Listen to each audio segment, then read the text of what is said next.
decir ahora que los zánganos duermen, que nadie dice nada, que sin modo aparente solamente se baila, que se 14:27, bueno, estamos aprovechando, tenemos hoy el programa con muchos invitados y agradecemos a todos además que se acerquen hasta aquí, hasta la RZ. Está Federico Storani, exdiputado o diputado mandato cumplido, exministro del Interior, bueno, político de la Unión Cívica Radical, de los históricos podemos decir. ¿Cómo está, Federico? Bien, primero un gusto y muchísimas gracias por haberme invitado, Luisa. Nos conocemos hace muchos años y para mí es un placer siempre. Bueno, para mí también reencontrarme y escucharte y poder dialogar, Federico. Si tuvieras, digo, porque los dos tenemos, digamos, los dos de alguna manera nacimos con la democracia, vos ya militabas y todo eso, pero digo, ¿cómo describirías este momento histórico de nuestra democracia a 41 años? No puedo calificarlo de otra manera como una terrible decadencia. Un día como hoy, un 31 de julio, recién compartía en un chat del partido que mi padre, Conrado Storani, era presidente de la Convención Nacional de la Unión Cívica Radical, proclamaba como el candidato para competir en esas elecciones del 83 a Raúl Alfonsín.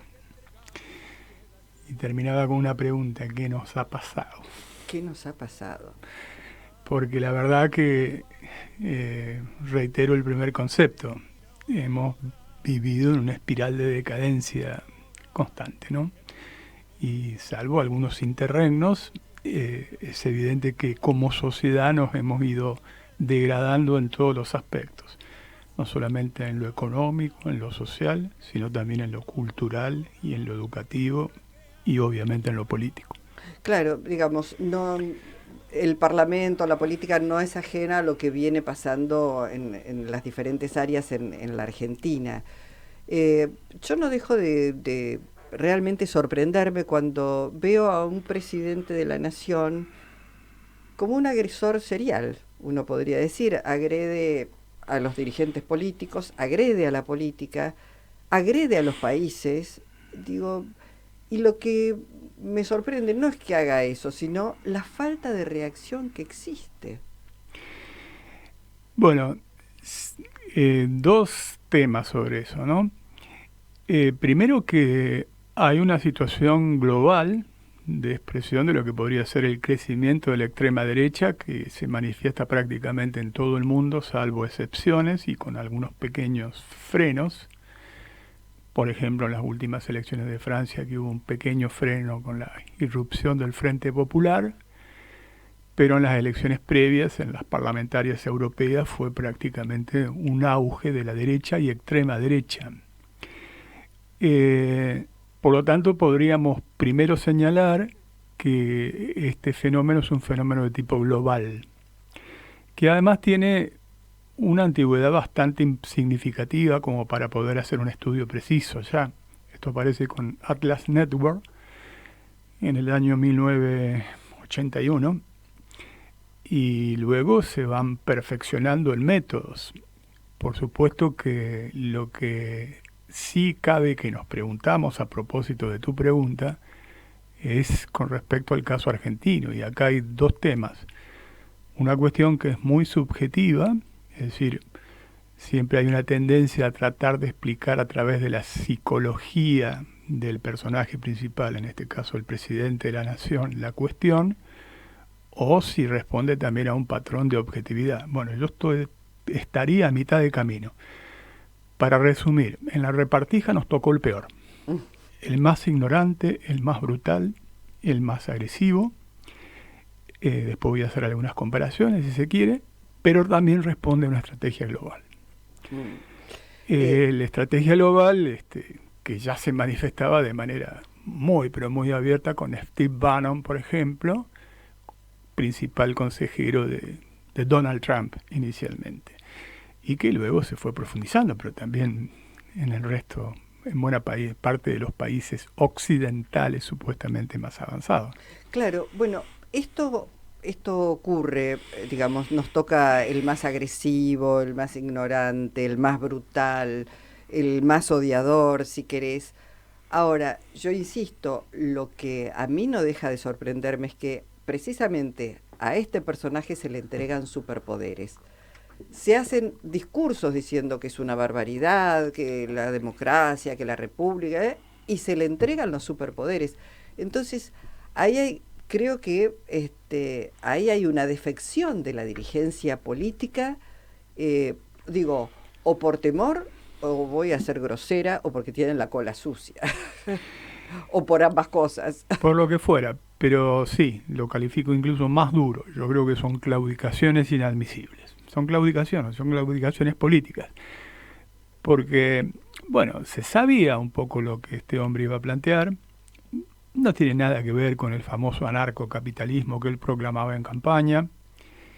Algunos de nosotros públicamente en el balotaje expresamos nuestro apoyo a la eventual candidatura de Massa, pero ¿por qué lo hacíamos? No porque considerábamos que era el mejor, sino porque era lo menos malo y porque además pretendíamos oponernos a algo previsible. Esto era imprevisible.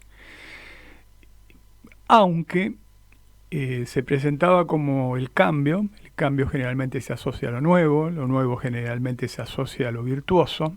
Pero ya habíamos tenido la experiencia del macrismo, que venía con el cambio. No, pero dos experiencias habíamos tenido, o tres. Habíamos tenido la experiencia de la dictadura militar con el mismo plan económico, le corres una coma, le pones un punto del 76, uh-huh. Martínez de Oz. Habíamos tenido la experiencia de Menem Cavallo y habíamos tenido la experiencia también de Macri. La gran diferencia, que es en todo caso la modalidad, lo nuevo, aparece que en esta oportunidad es de shock brutal e inhumano. Justamente tomando lo que le dijo Macri a Vargas Llosa en esa reconocida entrevista. Si fuera presidente nuevamente haría lo mismo, pero más rápido. Es decir, la autocrítica que se efectúa en esos sectores es no haber ido de shock brutal e inhumano y que por esa es la razón por la cual fracasaron, no el fondo de la cuestión. No el famoso consenso de Washington que apareció con la revolución conservadora de Thatcher-Reagan, que fue un desastre en prácticamente todo el mundo, las recetas neoliberales a ultranza. Y bueno, y estamos ante una vuelta de tuerca brutal, inhumana, de shock, que tiene todas las connotaciones. Empezó el 12 de diciembre con una devaluación del 120%, que significó una colosal transferencia de los sectores de ingreso fijo, en particular los jubilados, hacia los sectores más concentrados de la economía. Intenta perfeccionarse con el decreto de necesidad y urgencia, que está vigente desde el 29 de diciembre pasado, y luego con la ley Bases, que se ha sancionado. Bueno, claramente yo creo que estos instrumentos intentan diseñar desde el punto de vista institucional un estado de excepción, esto es delegación de facultades, asentado en un protocolo de seguridad que es para aplastar la eventual protesta social que se genere por las consecuencias económicas y sociales que se van a derivar. No es para evitar que se corte una calle o tantas otras. Está claro.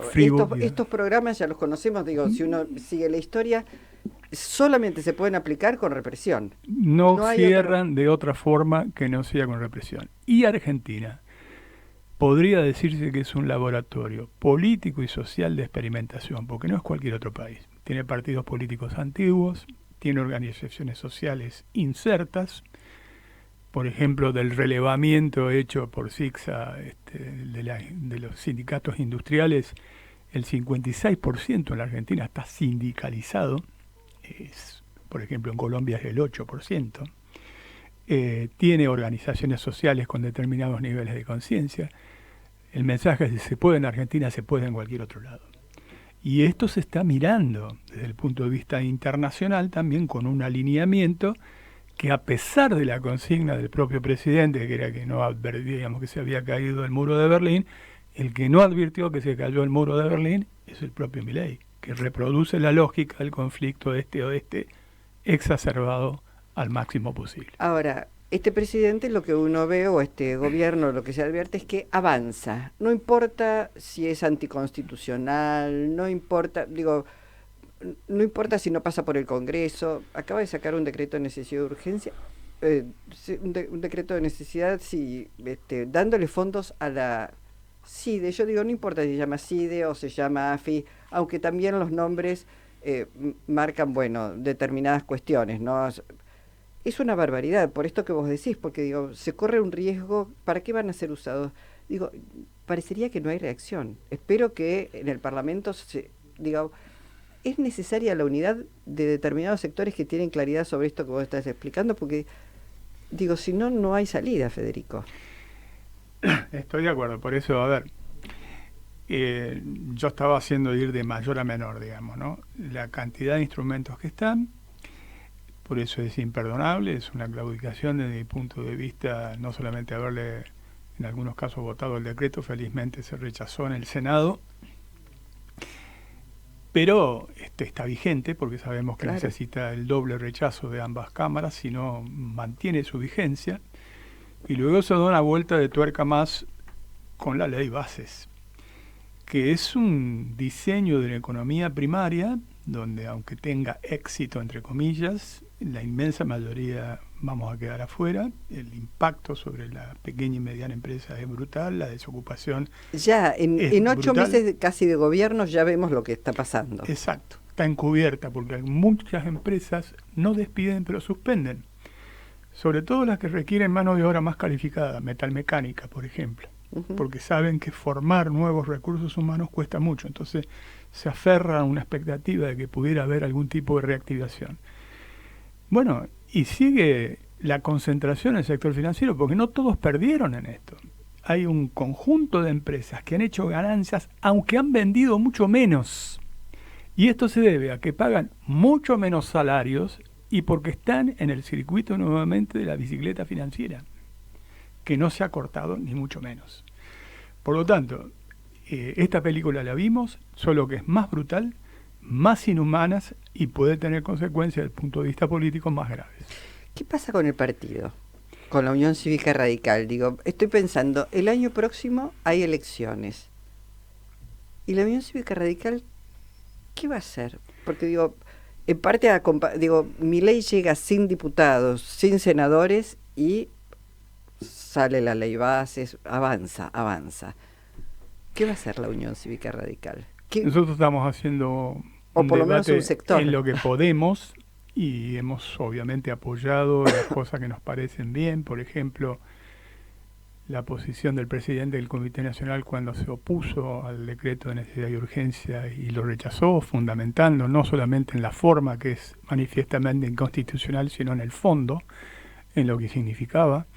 También a un conjunto de legisladores nacionales, diputados nacionales, que también lo hicieron, tanto con el decreto como con la ley bases. Pero es un debate que atraviesa a todos los partidos políticos, porque tenemos un importante sector del peronismo que está sumado, incluso en el propio gobierno de Milei. Todo el menemismo, que reproduce un poco la lógica de los 90, desde Scioli para abajo, toda la familia Menem, y también gobernadores de provincias, que con sus propios legisladores, Catamarca, Tucumán, por ejemplo, ayudaron a la sanción de estos instrumentos legales a los cuales vos haces alusión.